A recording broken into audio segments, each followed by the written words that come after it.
Assalamualaikum warahmatullahi wabarakatuh.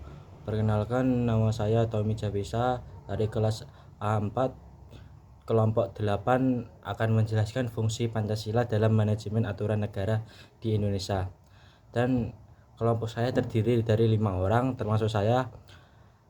Ada Aditya Safa S, Muhammad Yudi S, Anggel Antasia, dan Nailah Amelia. Dan saya akan menjelaskan Pancasila dalam manajemen bila merujuk pada seperangkat nilai-nilai atau prinsip-prinsip yang menjadi panduan dalam pengambilan keputusan dan operasional suatu organisasi. Contoh, penggunaan istilah ini mungkin mencakup prinsip-prinsip seperti kejujuran, integritas, tanggung jawab, sosial, kerjasama, dan keadilan. Dalam konteks manajemen bisnis, Pancasila berkaitan dengan dalam manajemen, terutama dalam konteks Indonesia. Berikut adalah beberapa cara di mana Pancasila terkait dengan manajemen. 1. Kepemimpinan yang adil. 2. Gotong royong. 3. Keseimbangan dan keselarasan. 4. Keadilan sosial. 5. Kepatuhan terhadap hukum.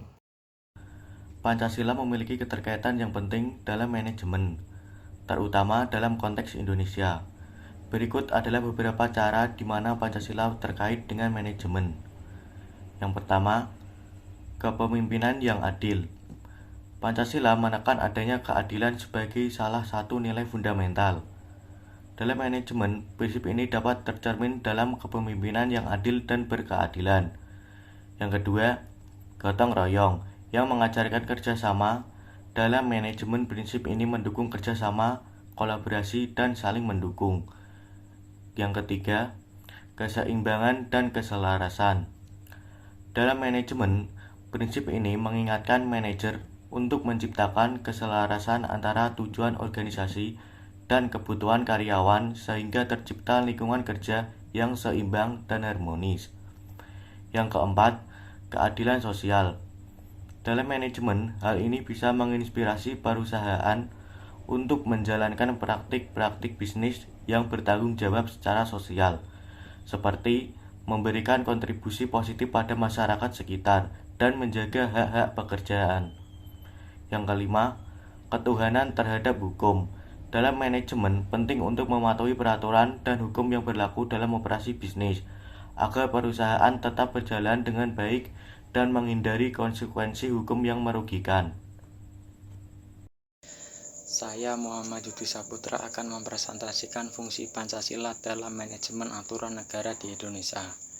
Fungsi mempelajari pendidikan Pancasila bagi manajemen. 1. Membentuk karakter kepemimpinan. 2. Mengembangkan etika bisnis. 3. Meningkatkan kebersamaan dan kerjasama. 4. Mengelola konflik. 5. Mengembangkan visi dan misi organisasi.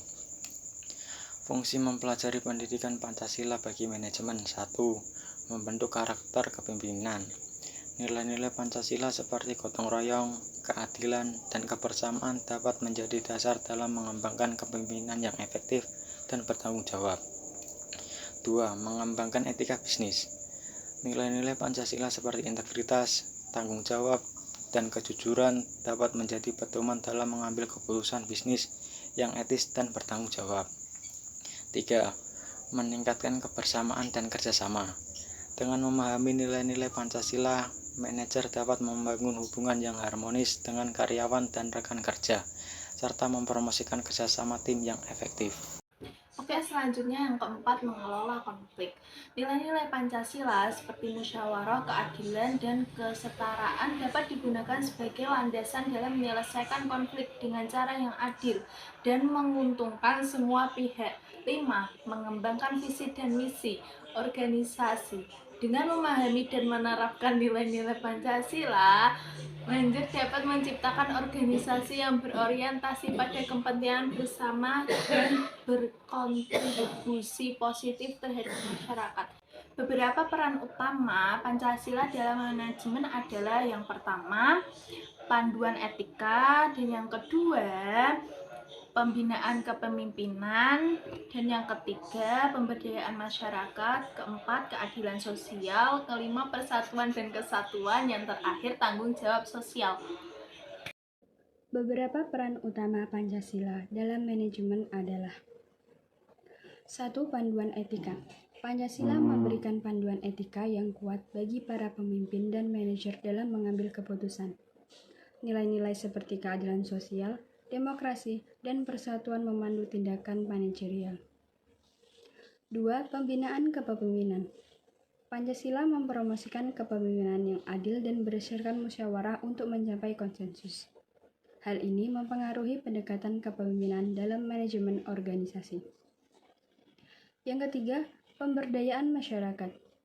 Prinsip-prinsip Pancasila yang menekankan partisipasi aktif masyarakat juga mempengaruhi cara manajer berinteraksi dengan karyawan dan pemangku kepentingan lainnya dalam proses pengambilan keputusan. Yang keempat yaitu keadilan sosial. Pancasila menggarisbawahi pentingnya keadilan sosial. Dalam konteks manajemen, ini dapat mengarah pada kebijakan-kebijakan yang memastikan distribusi yang adil dari sumber daya dan peluang. 5. Persatuan dan kesatuan. Prinsip persatuan dan kesatuan dalam Pancasila memotivasi manajer untuk membangun hubungan yang harmonis di antara beragam anggota tim atau kelompok dalam organisasi. 6. Tanggung jawab sosial. Pancasila mendorong organisasi dan bisnis untuk mengambil tanggung jawab sosial yang lebih besar terhadap masyarakat dan lingkungannya. Ini dapat tercermin dalam praktikum tanggung jawab sosial perusahaan atau disebut CSR. Menggoreng ikan dicampur bakmi. Digoreng terpisah, jangan sekaligus. Cukup sekian presentasi kami. Semoga mendapat nilai yang bagus. Wassalamualaikum warahmatullahi wabarakatuh. Dadah!